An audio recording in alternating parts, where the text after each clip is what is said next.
Earlier this year, I was invited to a screening of Hard to Believe.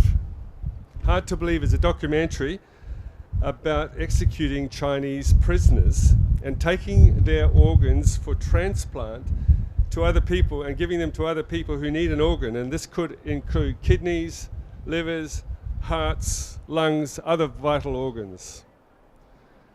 The majority of these prisoners are practitioners of Falun Gong, as you've heard, which is a peaceful Buddha school practice. It also includes Uyghur and Tibetan political dissidents, I understand. Now, the documentary Hard to Believe is about these people taken into custody and executed for their organs. The scale is enormous. From best evidence available, it appears that hundreds of thousands of prisoners have been executed for their organs since the year 2000. Now, I have to admit that I've walked past Falun Gong protests of this kind before, especially in attending ethics conferences internationally. And I didn't stop because I couldn't believe the claims. They're hard to believe, just as the documentary says. Earlier this year, I was invited by colleagues to see the documentary, and I became convinced that this is happening. I'm a professor of ethics and medicine. The parallels to what was happening to Jewish prisoners and others in Nazi concentration camps in Germany were too obvious to ignore. After seeing the documentary, I felt as though I was living through another Nazi German Holocaust in which Jews were being executed in concentration camps, and Poland, simply because of their religious and racial association.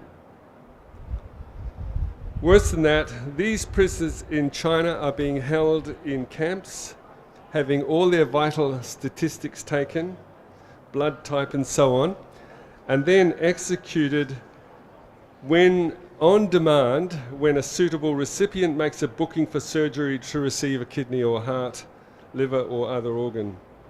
And this is so obviously wrong, it hardly needs to be said. It violates fundamental human rights, including the right to life, right to a fair trial, right to liberty, the right to be free from torture. I felt stunned after seeing this documentary. I felt as though I was downwind from the smokestacks at Auschwitz. This time I had to do something, and I'm doing what I can to bring attention to these atrocities. So what evidence is there that this is true? Well, the evidence is compelling. Initial investigations were carried out by Western journalists and lawyers. David Mattis, David Kilgore, Eaton Gutman. None of them had an axe to grind against China, but it appears that China has admitted to transplant of organs and claims that these organs were from criminals who'd been executed. But their claims don't stack up for a number of reasons. There are not enough of them. The number of executions in China per year is a state secret, but the numbers of executed prisoners, estimated by international human rights groups, do not match what's known about organ transplant activity. Also, prisoners make poor donors for a number of reasons, health reasons and so on. And these organs are being made available on demand, which is not compatible with the Chinese law. If a prisoner is sentenced to death, the execution has to be carried out within a week. But it's possible to book a transplant in China several weeks into the future, including for heart, liver, and so on, which requires the death of the quote-unquote donor. Also, the rise in organ transplantation coincided with the persecution and incarceration of Falun Gong practitioners. Many practitioners refuse to reveal their identities in order to protect their families, so that leads to a large pool of unidentified or anonymous prisoners in good health who are, quote, not on the books. They can be killed with impunity. And the Falun Gong persecution began in July of 1999.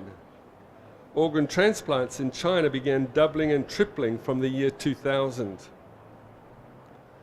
There have been some Falun Gong prisoners released from prison, and they've reported medical examinations that make no sense at all. Their blood is tested, their corneas are examined, there are ECGs, abdominal ultrasounds, x-rays and physical tests of various kinds. These tests only make sense if the prisoners are being checked for their suitability as for organ transplantation. Also, covert investigators have telephoned some of the hospitals involved and asked, obviously in the local language, specifically whether the organs would be healthy, whether they would be from Falun Gong donors, and on many occasions they were told yes, the organs would be from Falun Gong practitioners. The number of transplants performed in China is a key piece of evidence and could not be accounted for by the number of convicted criminals. More accurate estimates are based on the number of hospitals that are doing these transplants, the number of transplant beds in each hospital and their occupancy rates, the number of trained staff, the number of transplants performed by individual doctors, the amount of transplant research and training that's going on in China and beyond China. There's a huge income attributed to transplants, and there's been a growth of domestic anti-rejection drug research in China. The Chinese government has offered no evidence to dispute the claim that Falun Gong practitioners and others are being killed to supply organs for transplant. So it's my belief that China is transplanting a large number of organs each year, far more than they admit to. They keep the volume of activity secret because there's no way to explain where the organs come from. They keep it secret because the source is unspeakable. China's own citizens being executed for their organs. If there was an innocent explanation, they could simply make it public. So what can we do? My action is to try and publicize these atrocities. I'm hoping that you too will give this your attention by letting your friends know, speaking to people at work. If you're like me, once you know about it, you won't be able to stand by without protesting. What I'm suggesting you might do is sign the petition at the table here. The other possibility for you is to go onto a website called End Organ Pillaging. That's END, End Organs, Organ Pillaging. On that website, you'll be able to see the same documentary that I spoke about in the beginning, Hard to Believe. And I'm sure you, like me, would want to let other people know this is going on, because ultimately we need to bring pressure on China to stop this atrocious activity. Thank you very much for your attention.